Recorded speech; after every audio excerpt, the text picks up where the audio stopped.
Welcome everyone to MailFuzz TV. I am Peter, and today I'm going to be talking about Monarch: Legacy of Monsters Season 1 Episode 3.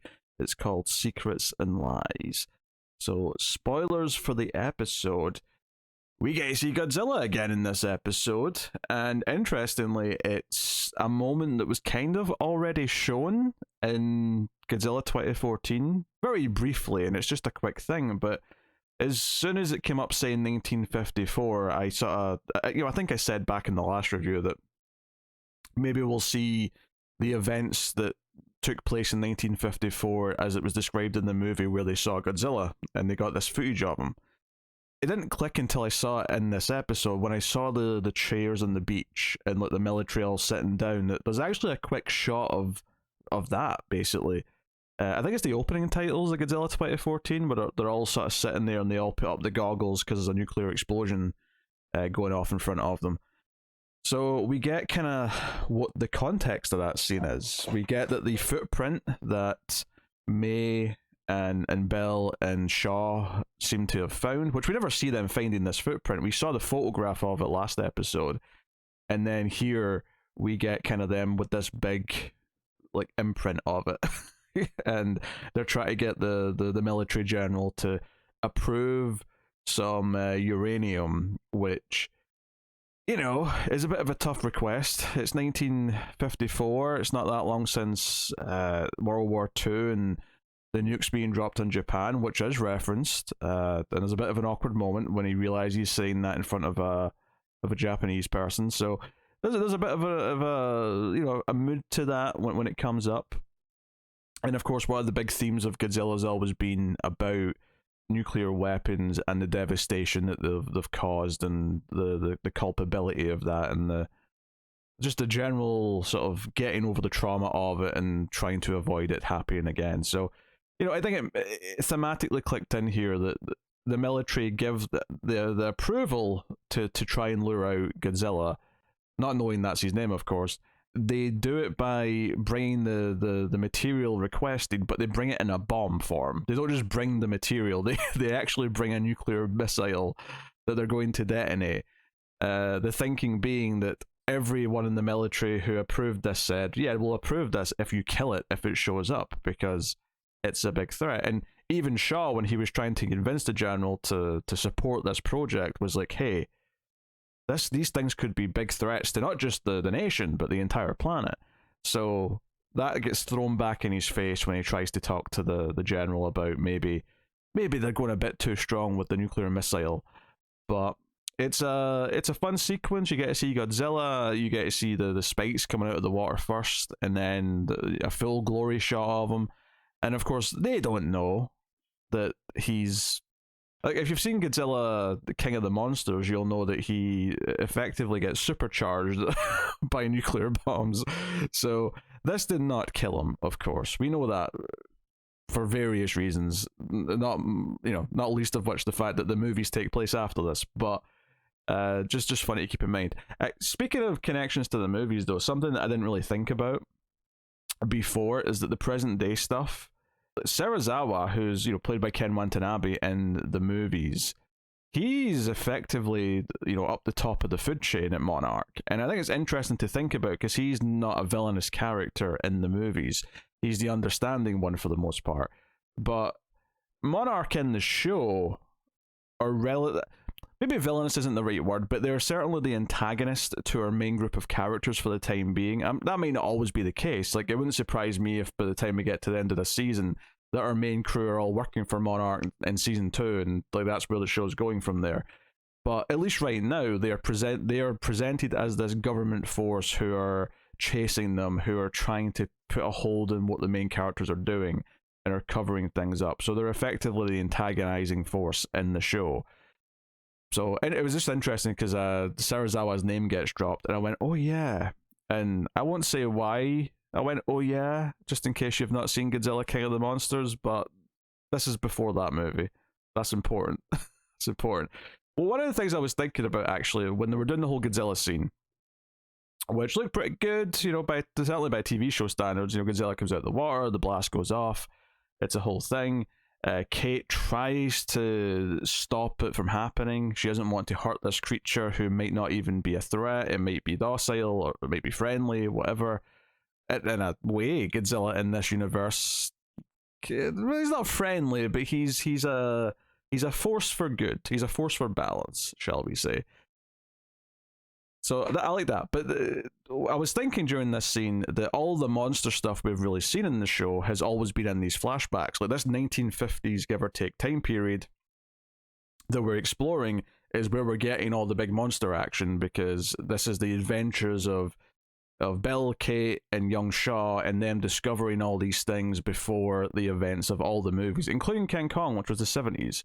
What I was thinking was, well, surely there's going to be a big moment eventually where we get a monster thing in present day, because we haven't. I mean, not including a couple of quick flashbacks to G-Day, right, to the movie.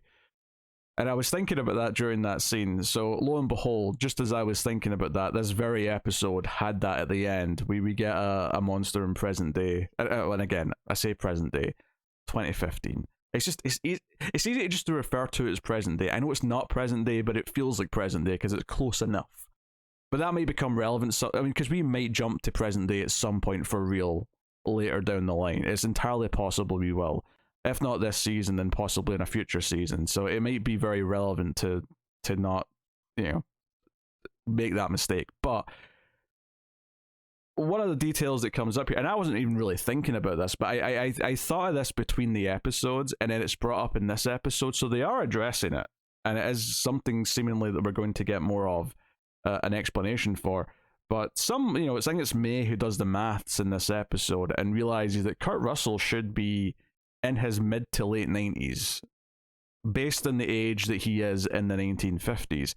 He actually looks very good for his age, and Kurt Russell kind of just goes, what can I say, good genes. He kind of deflects the comment by just a little quip, a little joke. But the fact that they're even bringing this up and having him say that makes me think there is going to be some kind of an explanation. It's making me think that he's going to maybe jump through a little bit of time somewhere. Maybe, I don't know, maybe skips like 20 years by jumping through a wormhole or something that's created by a monster. I don't know. I don't have the answer. Alternatively, something that's slowed down his aging. But I'm expecting some science fiction reason for why he isn't, barely moving. He's actually quite spry. He's Kurt Russell's a healthy old dude, and he's old, but he's not that old. So, interesting that they brought that up. Basic plot stuff, like I said, flashbacks are all about getting support from the military and the government, and this first encounter with Godzilla, who they seem to think they've destroyed, but because they've actually seen one of these things now, the military are all on board and supporting Monarch as a thing. It's going to go from being this 3-person team to an actual organization with outposts.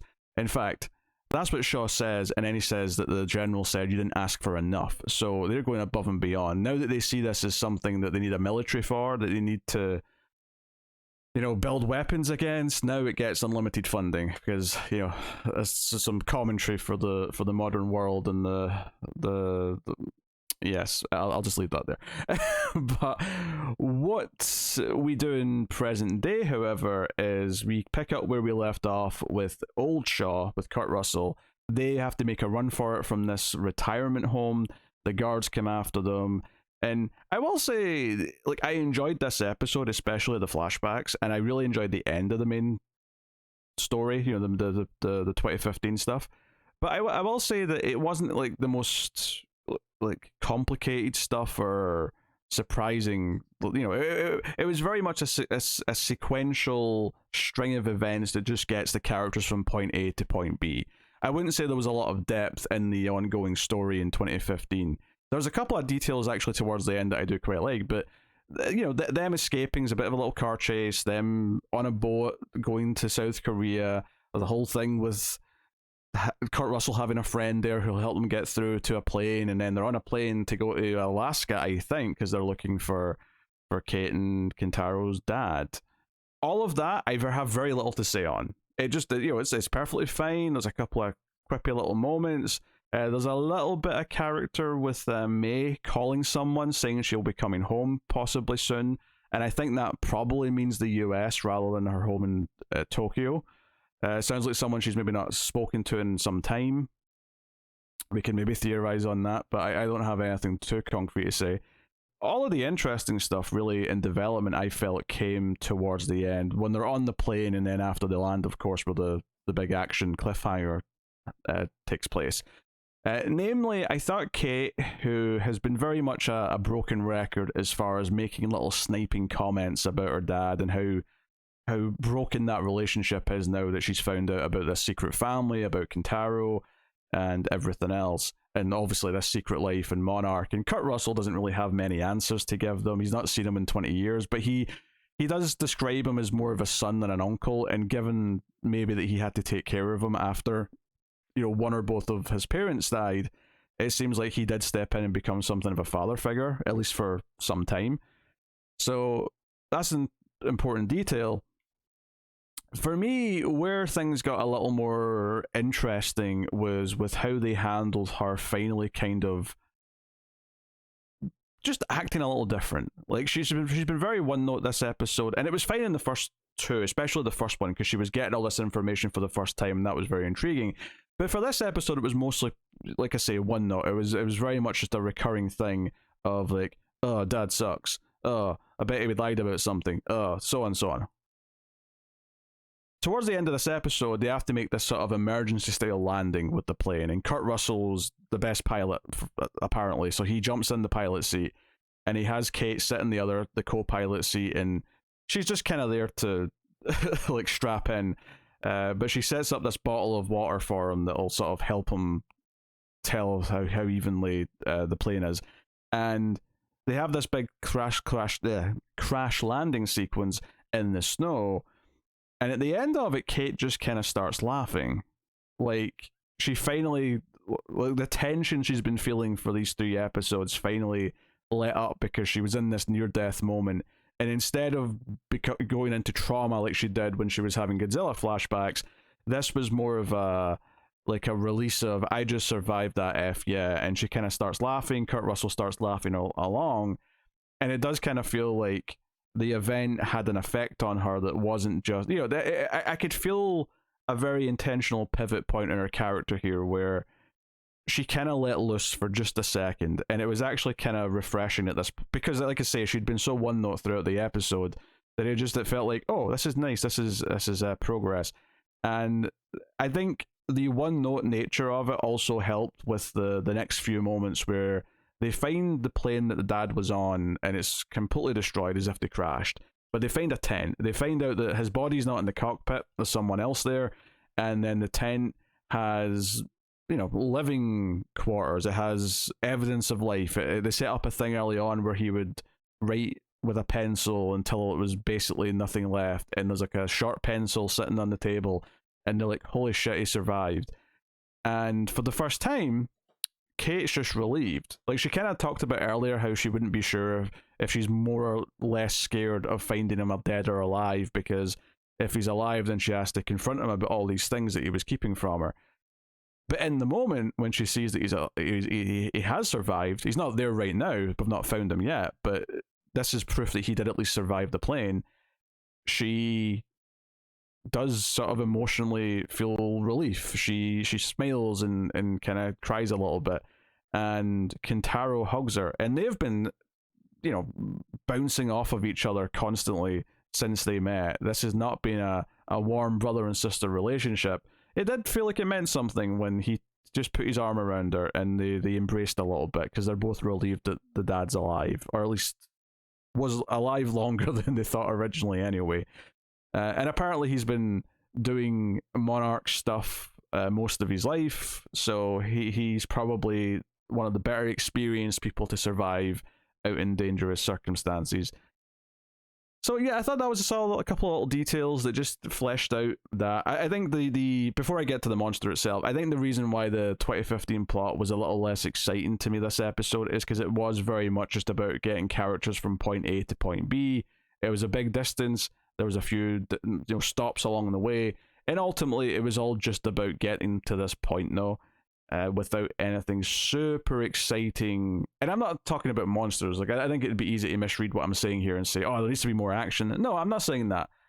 I'm all for the character drama. I'm all for them spending time developing these characters. It felt just a little bit hollow in the actual journey for the most part. All of the conversations where they're sitting in the car or on the boat, just a little bit it's a little bit dry and not really having much progression for the characters themselves. But I think once they got towards the end of this episode, it's almost like they had to hold off on some of the development until they got to these moments where we could have these experiences of they almost dying in a crash and then the relief of the dad being alive to kind of finally give us something that really felt like it moved the character stories forward a little bit. So I appreciate that. The big ending, of course, is that the pilot, who I've not really mentioned yet, but this is the Korean friend that Shaw has, who is very upbeat, is happy to see Shaw. He flies them out there on the plane, and he basically discovers right towards the end that the plane that their dad came in on did not crash. It landed safely. It's destroyed, it's ripped into pieces, but it wasn't ripped into pieces because it crashed. And then he looks around more of the wreckage and sees what looks like claw marks in the side of the plane. So he starts yelling, we have to go now. He's running to the plane, and he gets to the plane, and as this is happening, the ice starts to break under the snow, and out comes a monster. And it's a monster with kind of tendril sort of things in its mouth, and we discover quite quickly that it has freeze breath powers. So we're getting monsters with different powers, which this isn't that silly. Godzilla has atomic breath. So a monster having some freeze breath powers actually feels like it fits right into this world. But it starts freezing the plane. Shaw's friend is now back in, and I was wondering, oh, is he going to get out just in time? And nope, he gets Mr. Freezed to death in the pilot seat. He freezes and stops moving along with the rest of the plane. The others are now stranded in the snow with this big monster. It's on all fours. It's kind of like a big, I don't know, mole meets armadillo, but with this very specific set of, squiggly bigglies at the front that have cold powers.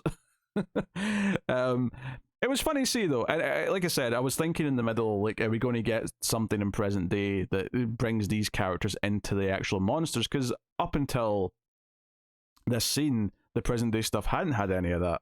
There was a false alarm in episode 1 that there could be a Godzilla attack, but nothing actually did take place. And that's not necessarily a problem, but I think because this episode, I was feeling their road trip plot a little bit dry, but really enjoying the flashbacks with Godzilla. I guess it got me thinking, oh, we're going to get some fun stuff in present day. And sure, yeah, at the end of the episode, immediately I was excited by them now in a really different setting, a very isolated setting, and now they're going to have to somehow survive, probably by running into their dad eventually, who's probably hiding from this thing or outsmarting this thing or whatever he's doing.